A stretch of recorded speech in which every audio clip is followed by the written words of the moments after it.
علی بھائی، آج کا پہلا سوال ہے، دین اسلام میں عید کی قربانی کے پیچھے کیا حکمت پوشیدہ ہے اور اسے سنت ابراہیمی علیہ السلام کیوں کہا جاتا ہے؟ دیکھیں جی، یہ جو عید قربان کی قربانی ہے، یہ حضرت ابراہیم علیہ السلام کی یادوں میں سے ایک یاد ہے جو اللہ تعالیٰ نے قیامت تک کے لیے انسانیت میں باقی رکھی ہے۔ قرآن حکیم میں اس کی تفصیلات موجود ہیں، ان کو ڈسکس کرنے سے پہلے ایک میں کرامت عرض کر دوں۔ ہماری آج کی یہ مجلس جو ہے نا، یہ 124 نمبر مجلس ہے، اور یہ اچانک ہی ڈیسائیڈ کیا کہ اب چونکہ قربانی کا مہینہ شروع ہونے والا ہے، ذی قعدہ کا آخری عشرہ چل رہا ہے، اور اس کے فوراً بعد ذو الحجہ 1441 ہجری شروع ہو جائے گا۔ آج کی ہماری یہ اسٹوڈیو ریکارڈنگ 19 جولائی 2020 کی ہے، تو آلموسٹ یہ 21 جولائی کو امید ہے کہ یہ ذو الحجہ کا مہینہ شروع ہو جائے گا۔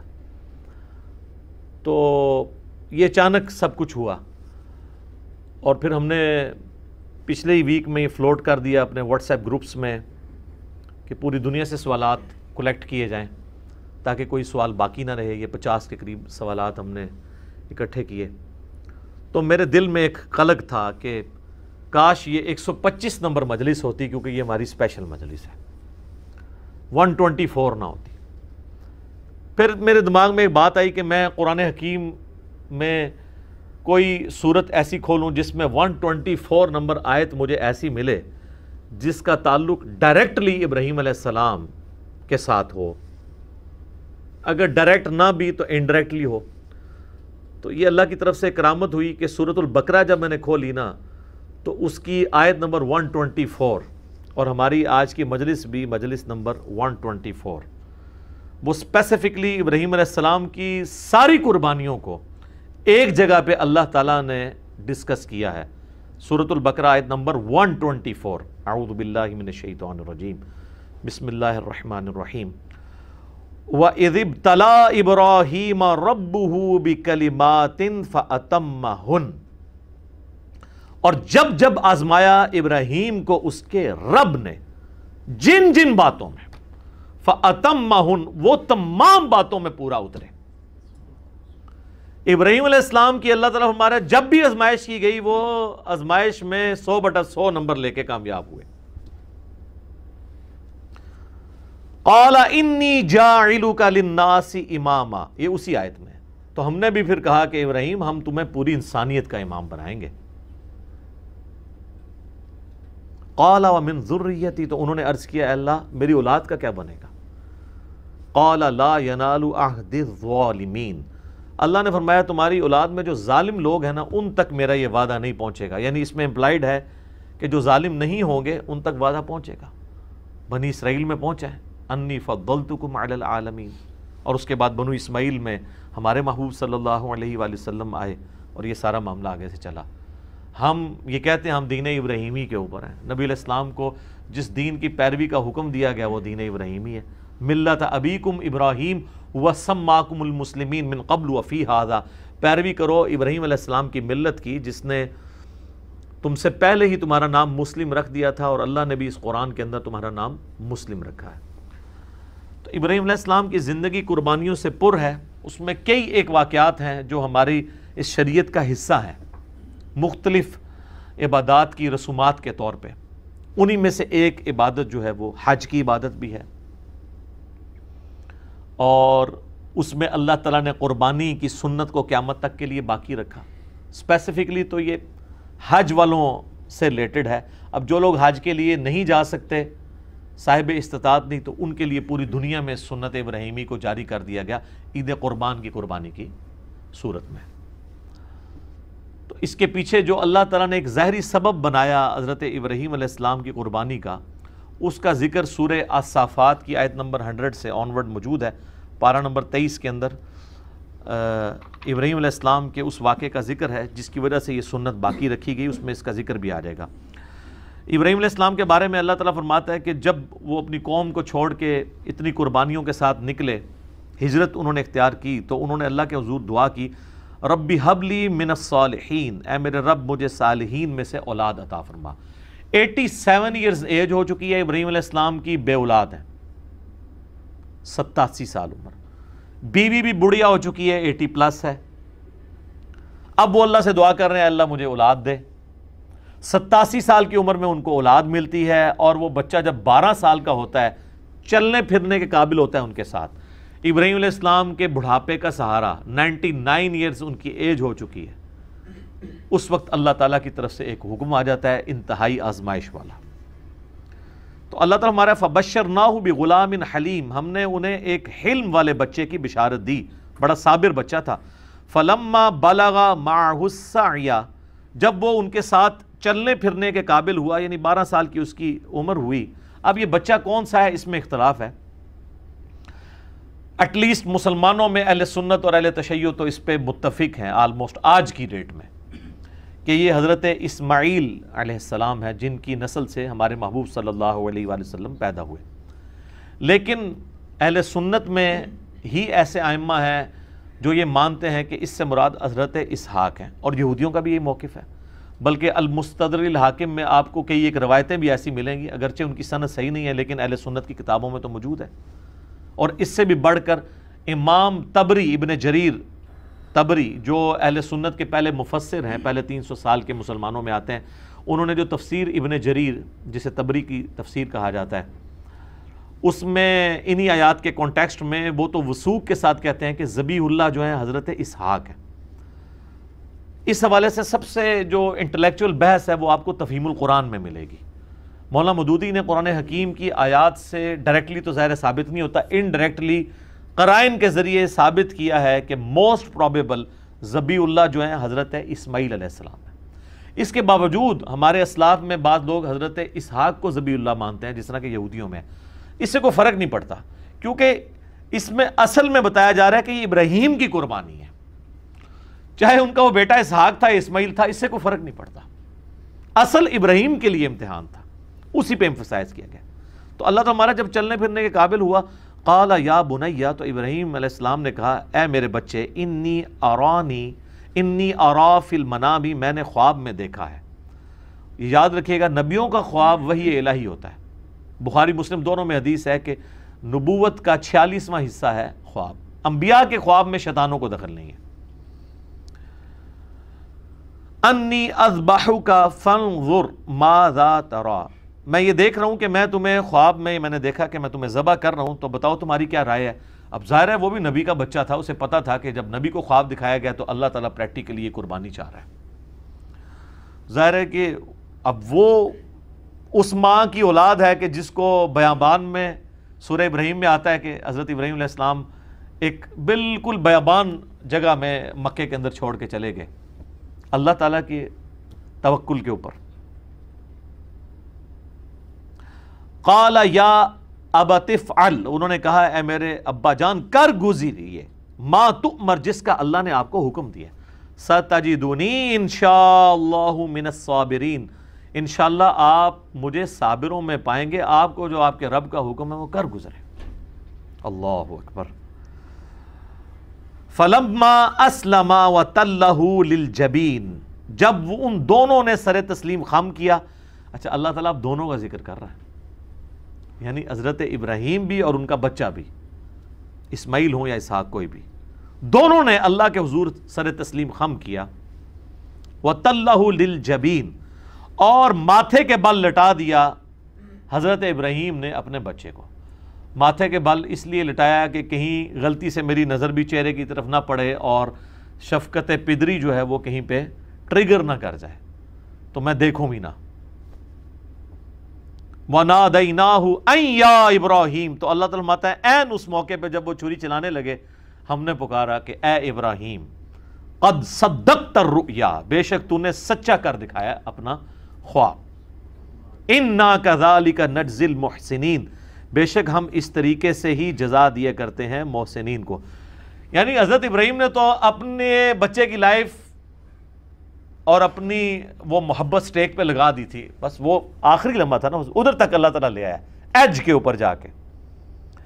ان ھذا لہو البلاء المبین، اللہ تعالیٰ فرما رہا ہے یہ بہت ہی بڑی آزمائش تھی جو ہم نے ابراہیم پہ ڈالی۔ یار جس کو اللہ کہہ رہا ہے کہ یہ بہت بڑی آزمائش تھی، وہ آزمائش کتنی بڑی ہے، اور اس میں حضرت ابراہیم کی کتنی تعریف بیان ہوئی ہے۔ اللہ اکبر۔ تو اللہ تعالیٰ فرما رہا ہے وَفَدَيْنَاهُ بِذِبْحٍ عَظِيمٍ، تو ہم نے اس سے فدیہ اس کی جگہ ایک بہت بڑی عظیم قربانی کا بنا دیا، یعنی وہ آسمان سے اللہ کی طرف سے ایک مینڈا نازل ہوا. وَتَرَكْنَا عَلَيْهِ فِي الْآخِرِينَ، اور ہم نے اس سنت کو باقی رکھا آنے والوں میں. سلام علی ابراہیم، سلامتی ہو ابراہیم کے اوپر. کذالک نجزی المحسنین، اسی طریقے سے ہم اپنے نیکوکار بندوں کو بدلہ دیا کرتے ہیں. انہ من عبادنا المؤمنین، بے شک وہ ہمارے عبادت گزار بندوں، خاص بندوں میں سے تھے. وبشرناہ باسحاق نبیا من الصالحین، اور ہم نے بشارت دی پھر انہیں اسحاق کی جو صالحین نبیوں میں سے تھا. اسی کے تحت یعنی مولانا مودودی کا موقف ہے، چونکہ حضرت اسحاق کا ذکر بعد میں آ رہا ہے تو اس سے یہی لگ رہا ہے کہ حضرت اسماعیل تھے اور حضرت اسحاق ان سے چھوٹے تھے. تو قرآن میں یعنی جو تورات میں حضرت اسحاق کو ذبیح اللہ کہا گیا ہے، لیکن چونکہ وہ ٹیمپرڈ فارم میں ہے، مہیمن اس پہ نگہبان تو یہ والی کتاب ہے، تو اس میں جو اشارہ ہے وہ حضرت اسماعیل کی طرف ہی ملتا ہے. تو اللہ تعالیٰ فرما رہا ہے کہ یہ جو ہم نے اس قربانی والی سنت کو آنے والوں میں باقی رکھا، حج کی شکل میں بھی باقی رکھا اور عید قربان کی شکل میں بھی باقی رکھا. اور سورۃ الحج میں اللہ تعالیٰ نے حج کی قربانی کا ذکر کیا ہے اور اس قربانی کو شاعر اللہ اللہ تعالیٰ نے ڈکلیئر کیا ہے. اور یہ والی جو ہم جس قربانی عام جو عید قربان کا ذکر کر رہے ہیں، یہ بھی اس پہ تو پوری صورت ہے. انا اعطیناک الکوثر فصل لربک وانحر، اپنے رب کا نام لے کر قربانی کرو اور نحر کرو. تو یہ حضرت ابراہیم علیہ السلام کی یادیں ہیں جی، جو اس امت میں باقی ہیں سنت ابراہیمی کی شکل میں. لیکن اس میں اللہ تعالیٰ نے ایک بات کلیئر کٹ فرما دی. سورۃ الحج میں قربانی کا ذکر آیا تو اللہ تعالیٰ نے فرمایا کہ اللہ تعالیٰ کو نہ تو تمہاری ان قربانیوں کا خون پہنچتا ہے، نہ ہی ان قربانیوں کا گوشت پہنچتا ہے، بلکہ اللہ تمہارے دلوں کے تقوی کو چیک کرتا ہے. اسی کو سپورٹیو صحیح مسلم کی حدیث ہے کہ اللہ تعالیٰ تمہاری شکلوں اور مال کو نہیں دیکھتا، دلوں اور اعمال کو دیکھتا ہے کہ کس نے اللہ تعالیٰ کے لیے کمٹمنٹ شو کی ہے، اس کا اخلاص اللہ کے لیے کتنا ہے. حضرت ابراہیم علیہ السلام کی شخصیت وہ شخصیت ہے کہ ہمارے نبی کو ان کی پیروی کا حکم دیا گیا قرآن میں کئی جگہ پہ. سورۃ الانعام کے اندر بڑی وہ وجد امیز آیات ہیں اس کے اینڈ پہ، چونکہ سورتوں کا اینڈ بڑا جاندار ہوتا ہے. قل اننی ہدانی ربی الی صراط مستقیم، اے نبی تم فرما دو بے شک مجھے تو میرے رب نے ہدایت کا راستہ دکھا دیا ہے، صراط مستقیم کا. دین القیم ملت ابراہیم حنیفہ، یہ دین وہ ہے جس کی طرف اللہ نے میری رہنمائی کی ہے، جو کھڑا ہے ابراہیم کی ملت پہ، جو حنیفہ تھے سب سے ٹوٹ کے ایک اللہ کے ہو جانے والے. وما کان من المشرکین، اور وہ مشرک نہیں تھے. سب سے بڑی ڈگری یہ ہے قیامت والے دن. کہنے کو تو یہاں پہ لاکھوں دعوے دار ہیں ہم شرک نہیں کر رہے، لیکن خواہش نفس کو بھی شرک کہا گیا. افرائیت من اتخذ الہہ ہوا، نبی بھلا اس شخص کو دیکھا جس نے اپنی خواہش نفس کو اپنا رب مان لیا. تو اس درجے میں کہ دنیا کا کوئی گناہ بھی دیکھا جائے تو وہ کسی نہ کسی درجے میں شرک کے شجر خبیثہ کی کوئی شاخ بنتا ہے. تو ہر اعتبار سے ابراہیم کو اللہ تعالیٰ نے محفوظ کیا ہے اور یہ ڈگری دی ہے وما کان من المشرکین. قل ان صلاتی و نسکی، اے نبی فرما دو کہ بے شک میری نماز اور میری قربانی، ومحیایا و مماتی، اور میرا جینا اور میرا مرنا، للہ رب العالمین، اس اللہ کے لیے ہے جو تمام جہانوں کا پالنے والا ہے. وَبِذَالِكَ أُمِرْتُ لَا شَرِيكَ لَهُ، اور میں اس کے ساتھ کسی کو شریک نہیں ٹھہراتا.